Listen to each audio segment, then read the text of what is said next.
আজকে রান্না করব ডিম দিয়ে, বেগুন দিয়ে আর কাঁচা টমেটোর দিয়ে ক্যারি, আর হবে বেগুনি। এদিকে ডিম আছে, বেগুন আছে, কাঁচা টমেটোর আছে। কড়া বসিয়ে দিয়েছি। এদিকে কড়া গরম হয়ে গেছে। কড়ার মধ্যে তেলও দিয়ে দিলাম। তেলটা কিছুক্ষণ গরম হোক, ততক্ষণ আমি বেগুন সব রেডি করে নিচ্ছি। আর একদিকে কড়া বসিয়ে দিয়েছি, ওদিকে বেগুনি হবে। এইদিকে কড়ার তেল গরম হয়ে গেছে। তেলের মধ্যে আমি হলুদ গুঁড়ো আর নুন দিয়ে দিলাম, দিয়ে ভালো করে মিশিয়ে নিচ্ছি। হয়ে গেছে মেশানো। এবার ডিমগুলো একে একে দিয়ে দিচ্ছি।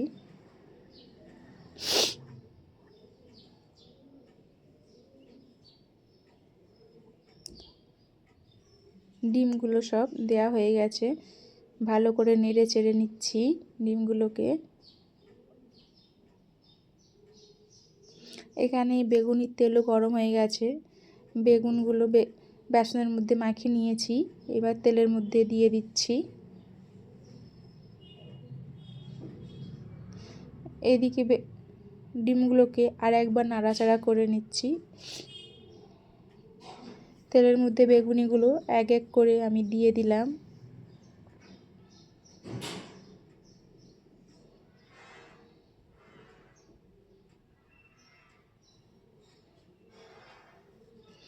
এই বেগুনগুলো দেশ থেকে পাঠিয়েছিল নেপালেতে।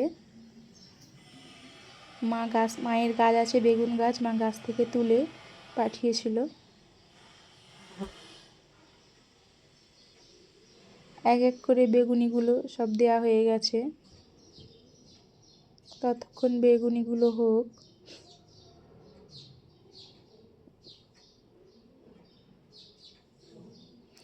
এদিকে ডিমগুলোও লাল লালভাবে ভাজা হয়ে গেছে। এবার ডিমগুলো আমি তুলে নিচ্ছি।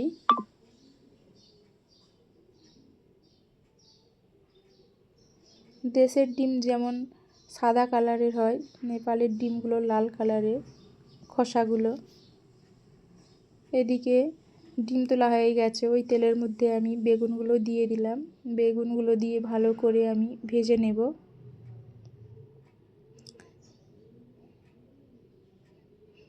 সব বেগুনি দিয়ে দিয়েছি।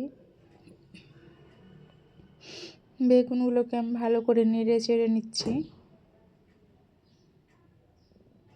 এদিকে বেগুনগুলো প্রায় হালকা লাল লাল হয়ে গেছে।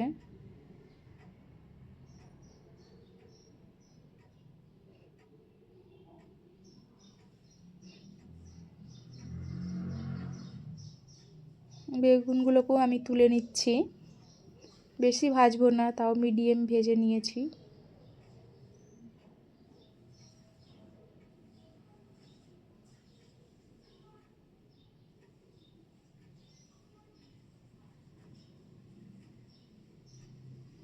বেগুনগুলো তোলা হয়ে গেছে। ওই তেলের মধ্যে আমি ফুটন করে দিচ্ছি। শুকনো লঙ্কা আর জিরে দিয়ে দিলাম, দিয়ে হালকা নেড়ে চেড়ে নিচ্ছি। এর মধ্যে আমি দেব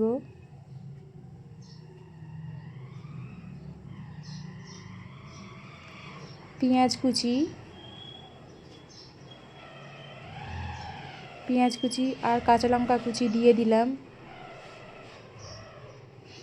ভালো করে আবার নেড়ে চেড়ে নিচ্ছি পেঁয়াজ আর কাঁচা লঙ্কাগুলোকে।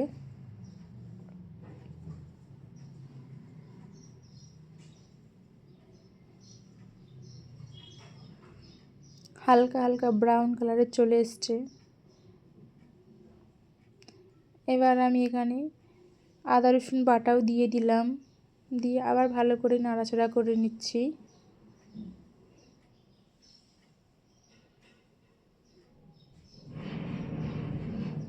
এদিকে নাড়াচাড়া করতে করতে ওদিকে বেগুনিগুলো দেখছি, বেগুনিগুলো প্রায় হয়ে এসছে, লাল লাল হয়ে গেছে।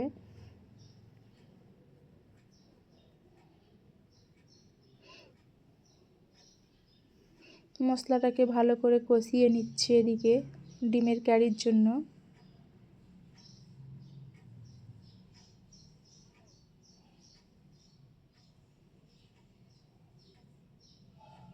বেগুনিগুলো হয়ে গেছে, এবার তুলে নিচ্ছি।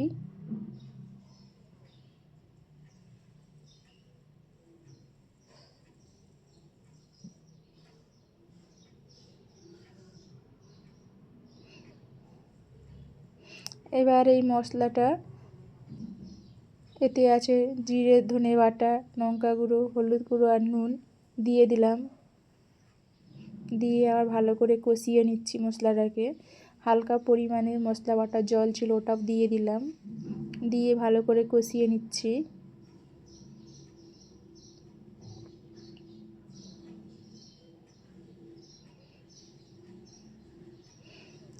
এবার আমি এর মধ্যে কাঁচা টমেটোগুলো দিয়ে দিলাম। এই কাঁচা টমেটোগুলো দেশ থেকে মা পাঠিয়েছিল।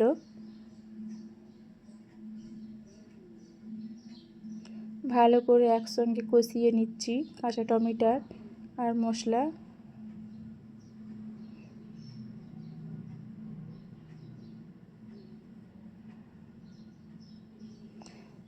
দুটোই একসঙ্গে ভালোভাবে কষানো হয়ে গেছে, মশলা থেকে ভালোভাবে তেল ছেড়ে দিয়েছে।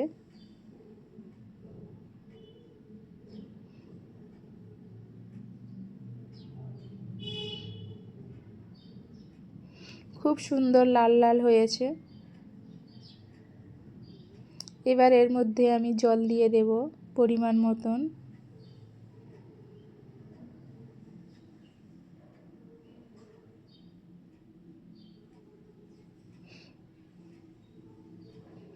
জল দেওয়া হয়ে গেছে, আর ভালো করে নেড়ে চেড়ে এটাকে আমি ফোটার জন্য চাপা দিয়ে রেখে দেব। এদিকে বেগুনের পকোড়া হয়ে গেছে, আবার আলুর পকোড়া হচ্ছে। আলুর পকোড়া আমি দিয়ে দিয়েছি। এদিকে আলুর পকোড়া একবার হয়ে গেছে। মশলাটা ভালো করে ফুটে গেছে, এবার ভেজে রাখা বেগুন আর ডিমগুলো দিয়ে দেব। দেওয়া হয়ে গেছে, এবার এটাকে চাপা দিয়ে রেখে দেবো ভালোভাবে জলটা মারার জন্য। তরকারি এদিকে ফুটা স্টার্ট হয়ে গেছে, ততক্ষণ তরকারিটা হোক।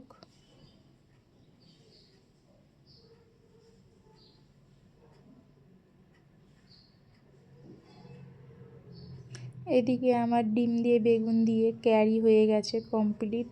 খুব সুন্দরভাবে, খুব সুন্দর একটা কালার এসেছে। বন্ধুরা সবাই এই চ্যানেলটিকে সাবস্ক্রাইব করে দিবেন। কেমন হয়েছে রান্নাটা বলবেন।